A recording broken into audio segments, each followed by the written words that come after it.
Hello, what's up mga yos? For today's video, gagawa tayo ng ating nasi goreng.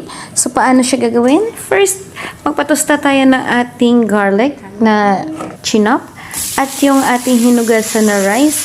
This is the rice na leftover from 3 days. So, from the fridge.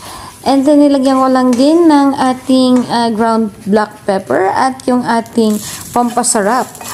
Ayan, tinusta ko na lang din itong nasi natin at nilagyan ko na rin ng 2 itlog pampakulay sa ating nasi. So, ayan, imimix lang din natin yan. Hindi po yan buo. Akala ninyo buo yan ha.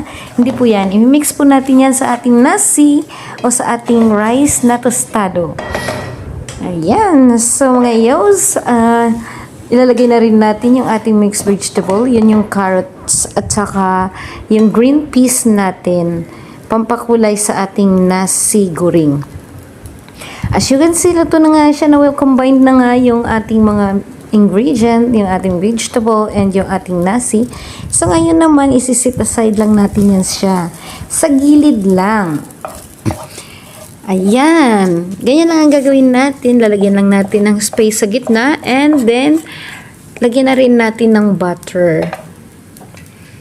Imumoist lang natin yung butter natin dyan sa ating kawali para hindi mag-stick yung ating ilalagay na itlog. Ayan guys, sarap-sarap naman talaga yan.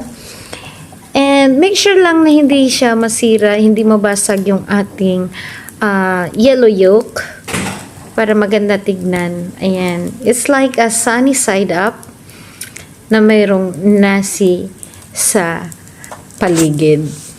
So, thank you for watching mga yos. And may God bless us always. See you in my next video. Paalam! Hope you enjoy!